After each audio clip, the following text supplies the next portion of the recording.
কিছুদিন আগে দুজন প্যারেন্টের সাথে আমার কথা হচ্ছিল। একজন বলছেন, আমার মধ্যে ম্যাম একটা কনফ্লিক্ট আছে। প্রশ্নটা কি? প্রশ্নটা হলো যে আমরা হাজব্যান্ড ওয়াইফ দুজনেই চাকরি করি। খুব ভালো কথা। আমাদের একটাই সন্তান, একটি ছেলে। খুব ভালো রেনাউন্ড স্কুলে, মানে আমাদের স্কুলে অ্যাডমিশন করিয়েছেন।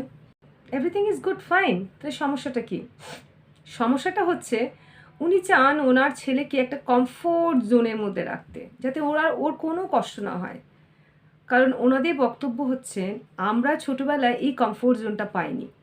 আমাদের মা বাবাদের থাকা সত্ত্বেও তারা দেয়নি, বা কখনো হয়তো তাদের প্রবলেম হয়েছে, তারা দিতে পারেনি ইন এনি রিজন। কিন্তু আমাদের যখন সেই সুযোগটা রয়েছে, আমরা দিতে পারি, এবং আমরা যা ইনকাম করছি সব তো ওদেরই জন্য। তাহলে কেন আমরা ওকে দেবো না? এবং ওর যা খেলনা চায় সেটা ওকে আমরা দিতে চাই, সে যত দামি হোক না কেন। এখন অবশ্য ছেলের বয়স 5 বছর। আমরা ওর রুমটাকে পুরো এসি করে দিয়েছি, আমরা সেন্ট্রালাইজ এসি স্কুলে ওকে অ্যাডমিশন করিয়েছি, ও যে স্কুল বাসে করে আসে সেটাও পুরো এসি। আমরা চাই ওর গায়ে যেন একটু আঁচড় পর্যন্ত না লাগে, ওর এতটুকু যেন কষ্ট না হয়। আরেকজন প্যারেন্ট, হ্যাঁ, আমি ওনার প্রশ্নের উত্তরে কী বলেছি সেটা আমি পরে আসছি। আরেকজন প্যারেন্ট বলছেন, এটা অবশ্যই হচ্ছে পিটিএমে, প্যারেন্ট টিচার মিটিংয়ে এই প্রশ্নগুলো আমাদের কাছে আসে। আরেকজন প্যারেন্ট বলছেন, উনিও যথেষ্ট রিচ এবং ওনারও হাজব্যান্ড ওয়াইফ দুজনেই চাকরি করেন, সেখানে ওয়াইফের বক্তব্যটা খুবই কম ছিল, হাজব্যান্ডের বক্তব্যটা বেশি ছিল। উনি বলছেন, আমি আমার ছোটোবেলায় অনেক কিছু পাইনি, আমি ডিপ্রাইভ হয়েছি, আমার বাবা মার থাকা সত্ত্বেও আমাকে দেয়নি। যদি ওনাদের না থাকতো আমি সেটাকে মেনে নিতাম, ওনাদের থাকা সত্ত্বেও ওনাকে দেয়নি। আমি অনেক স্ট্রাগল করেছি, আমার যখন কোনো কিছু দরকার পড়েছে আমাকে তার জন্য অনেক কাঁদতে হয়েছে, কষ্ট করতে হয়েছে, স্টিল আমি পাইনি। আমি অনেক কষ্ট করে বড় হয়েছি, আমার সন্তানরাও সেটা শিখুক। কেন ইজিলি স্মুথলি আমি ওকে দিয়ে দেবো? দু রকমের পেরেন্টের বক্তব্য শুনলেন। এবার আসা যাক সলিউশনের কথায়। আমার বক্তব্য হচ্ছে, প্যারেন্ট হিসাবে আমরা যে সবসময় ঠিক হব তার কোনো মানে নেই, আবার প্যারেন্ট হিসাবে যে আমরা ভুল করতে পারি সেটারও কোনো মানে নেই, ঠিক আছে? তো কী করে আমি সলিউশনটা দিলাম, বা আপনারাও বিচার করে বলবেন যে যেটা আমি বলেছি সেটা ঠিক না ভুল। সেটা বলার আগে একটা ছোট গল্প বলি। আমরা হিস্ট্রিতে অনেক রাজাদের গল্প পড়েছি, অনেক হিস্ট্রিতে অনেক রাজা মহারাজাদের গল্প পড়েছি, এবং সেখানে আমরা দেখেছি যে রাজার ছেলেমেয়েরা জন্মের পরে 4-5 বছর বয়স পরে তাদেরকে শিক্ষা দেওয়ার জন্য গুরুকুলে পাঠানো হতো। আপনারা নিশ্চয়ই সবাই পড়েছেন। এবার সেই গুরুকুলে গিয়ে তাদের বেশ অনেক বছর ওখানে থাকতে হতো, এবং তাদের পুরো শিক্ষা ওখানে কমপ্লিট হতো, মানে যেটা আমাদের এখানে কলেজ এরকম আমরা বলি, ওখানে সেখানে সমস্ত কিছু শেখানো হতো। সমস্ত মানে ধরুন নলেজ, নিজে রান্না করা, নিজের কাজটা নিজে করা, একসাথে খেলাধুলা করা, শাস্ত্র জ্ঞান করা, এবং তাদেরকে স্কিলও শেখানো হতো, অস্ত্রবিদ্যা, ধনুর চালানো, এই সমস্ত রকম ওভারঅল সমস্ত রকম এডুকেশন। আমার প্রশ্নটা হচ্ছে, রাজার কি টাকার অভাব ছিল? রাজা কি চাইলে পারতো না সেই শিক্ষকদের রাজপ্রাসাদে ডেকে নিয়ে এসে তার সন্তানদের শিক্ষা দেওয়াতে? কেন রাজা গুরুকুলে তার ছেলেমেয়েদেরকে পাঠাতেন? সেখানে তো খুব কষ্ট, অথচ তারা তো রাজার ছেলে মেয়ে, রাজপুত্র, রাজকন্যা, এবং তাদের আশেপাশে হাজারটা দাসী ঘুরে বেড়াচ্ছে, বললেই তারা হাতের কাছে সব কিছু এনে দেবে, তাদের তো নিজের জলটা গড়িয়েও খেতে হবে না, তাই না? তা সত্ত্বেও সেই কমফোর্ট জোনটাকে ছেড়ে রাজা রানী প্রতি বুকে একদম পাথর চেপে তাদের প্রিয় সন্তানদেরকে গুরুকুলে পাঠিয়ে দিত, জঙ্গলে, আশ্রমে। সেখানে গিয়ে নিজেদের জামা কাপড় ধোয়া, নিজেদের রান্না করা, এবং আশ্রমে থাকতেন সেই গুরুদেবের সমস্ত কাজকর্ম করা, তার সাথে পড়াশোনা করা, এভরিথিং তারা শিখত। কেন? এবং 15-16 বছর বয়সে যখন তারা ব্যাক করে আসতো, তারা তখন পুরোপুরি সব কিছু শিখে আসতো। কী করে অস্ত্র চালাতে হয়, কী করে রাজ্য শাসন করতে হবে, সে ব্যাপারেও ওদের বুদ্ধি থাকতো। এবং তার ফিরে আসার পরেও কিন্তু রাজা রানী তাদের সাথে কোয়ালিটি টাইম স্পেন্ড করতেন, এবং তারপরেও তারা বিচার করতেন, ধরুন তাদের 4-5টা বেস্ট যে তাকে তারা সিলেক্ট করতেন, এবং তাকে সেই রাজার পরে, ওই রাজার পরে কে রাজা হবে সেই অথরিটি বা পাওয়ারটা দেওয়া হতো। কেন? কখন এই প্রশ্নগুলো করেছেন? আমি সব পেরেন্টদের বলছি, আজকে আমি যে পেরেন্টের কথা বললাম এরকম অনেক অনেক পেরেন্ট আমাদের আশেপাশে আছে। আমি চোখের সামনে দেখেছি, তাদের সাথে কথা বলেছি বলে আমি প্রশ্নটা আপনাদের সামনে আনলাম। আপনারা যারা দেখছেন আপনাদের মধ্যে অনেক পেরেন্ট আপনাদের এই একই প্রশ্ন আছে কিন্তু। ভাবুন তো, কেন রাজা তাদের সন্তানদেরকে এত কষ্ট দেওয়াতে, যেখানে তার কোনো অভাব নেই, তাই তো? আবার রাজা তার ছেলেমেয়েদেরকে ফিরে আসার পর সেই ফুল কমফোর্ট জোন দিতেন। যা, যা তাদের দরকার সমস্ত কমফোর্ট জোন দিতেন।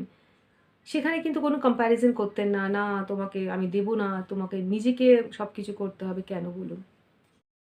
কারণ যেটা আমার মনে হয়, এটা আমার বক্তব্য, রাজা তার সন্তানদের কিছু ভ্যালুস শেখানোর চেষ্টা করেছেন। এখানেও কিন্তু এডুকেশন, যেটাকে আমরা বাংলায় বলতে পারি সংস্কার। বলে না যে তুমি কোন ফ্যামিলি থেকে এসছো, তোমার ফ্যামিলি থেকে তোমাকে মা বাবা কিছু শেখাননি, কোনো সংস্কার নেই, কোনো অনুশাসন নেই। অ্যাকচুয়ালি এগুলো কি, এই যে ওয়ার্ডগুলো আমরা বলি সংস্কার, অনুশাসন, এগুলো কি? This all are education. এই এডুকেশনগুলো বাড়ির থেকে বাবা মায়েরা দেন, বা সেই ছেলেটি তার আশেপাশের পরিবেশ থেকে পায়, বা মা বাবার কাছ থেকে পায়, ফ্যামিলি থেকে পায়, সোসাইটি থেকে পায়। স্কুলের এডুকেশন তো এটা একটা কনফাইন্ড এডুকেশন, সেটা তো আছেই। তার সাথে অনেক ভ্যালিউস থাকে যেগুলো কিন্তু স্কুল থেকে সবসময় পাওয়া যায় না।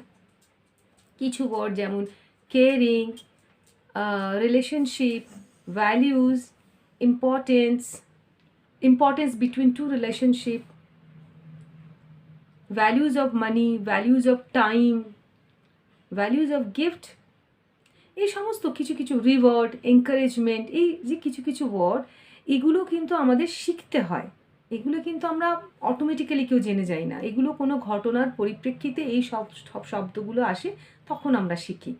তাহলে আজকে যদি রাজা তার ছেলেমেয়েদেরকে রাজপ্রাসাদেই রাখতেন, ওই কষ্টটা বা ওই স্ট্রাগলটা না শেখাতেন, তাহলে তার ছেলেমেয়েরা কিছু শিখতোই না। না, এখন প্রশ্ন হচ্ছে যে কি দরকার শেখানোর রাজা তাকে? কারণ সে যে রাজা, রাজাকে দেখতে হবে প্রজার সুখ দুঃখ। সেই প্রজার দুঃখটা, একটা প্রজা যখন অনেক কষ্ট করে আর্ন করে, এসে যখন সে রাজাকে ট্যাক্স দেয়, তার সেই দুঃখের জায়গাটা রাজা যদি নিজে না সেই জায়গাটায় পৌঁছায়, তাহলে রাজা বুঝবে কী করে?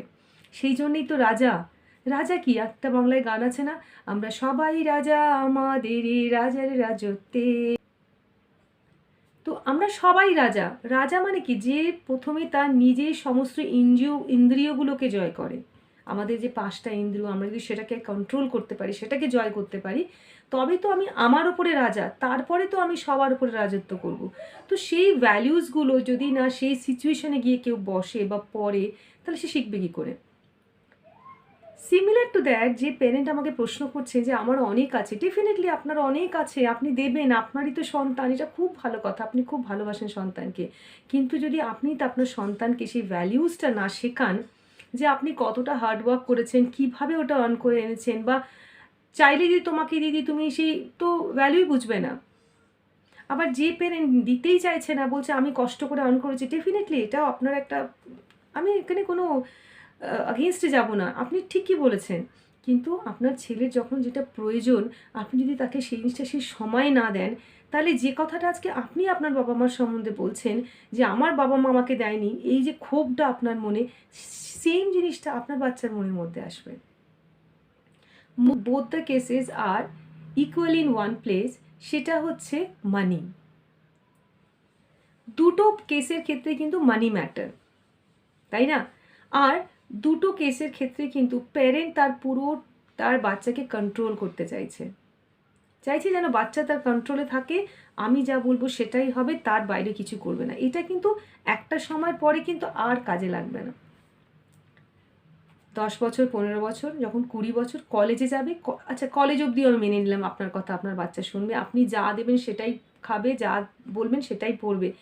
তারপরে যখন সে চাকরি করতে যাবে, সেখানে তো আপনার চয়েস আসবে না, তখন সে লড়াই করবে কী করে? সে শিখবে কী করে কম্পিটিশন কাকে বলে? সে কি শিখবে কী করে এনকারেজমেন্ট কী? সে শিখবে কী করে রিলেশনশিপ কী? সে শিখবে কী করে ভ্যালিউজ কী? সে শিখবে কী করে যে কোনটা ছোট, কোনটা বড়, শেয়ারিং কী, কেয়ারিং কী? কিছুই শিখবে না সে। এবং তারপরে যখন তার বিয়ে হবে, সে তো জেদি হয়ে যাবে। সে তো তার জীবনসঙ্গী বা জীবনসঙ্গিনীর কোনো কষ্টই বুঝবে না। শেয়ারিং শিখবে না, অ্যাডজাস্ট করতে শিখবে না, তাই না? তো এইগুলো ঠান্ডা মাথায় একটু ভাবুন তো আপনারা, যে সমস্ত প্যারেন্টরা এত রিজিড থাকেন। দেখুন, too much strict is also not good, আবার খুব লেনিয়েন্ট হয়ে যাওয়াটাও কিন্তু নট গুড।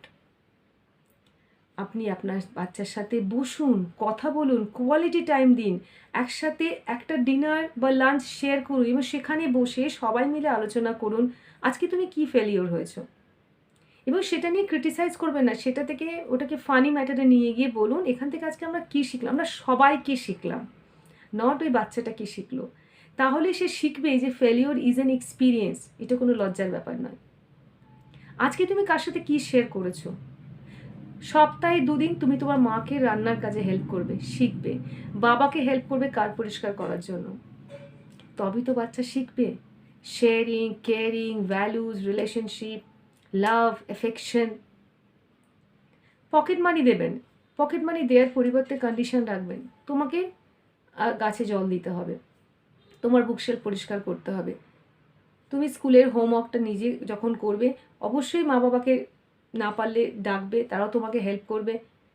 এই জিনিসগুলো বুঝিয়ে দিন যে তুমি একা নও, তোমার পাশে আমরা আছি যখন তোমার দরকার, তোমার অপ্রয়োজনে তোমার ব্যাপারে আমরা নাক গলাবো না, এটাও বুঝিয়ে দেবে। This is called pro parenting, because আজকের generation Gen Z, they are super active. ওদের ম্যানিপুলেট করবেন না, ওদের আন্ডার এস্টিমেট করবেন না, ওকে? তাহলে দেখবেন জেনজি আর প্যারেন্টের মধ্যে কোনো গ্যাপ থাকছে না, and this is called pro parenting. যদি ভালো লেগে থাকে প্লিজ সাবস্ক্রাইব করবেন, পাশে থাকবেন, আর ভালো থাকবেন, সতর্ক থাকবেন।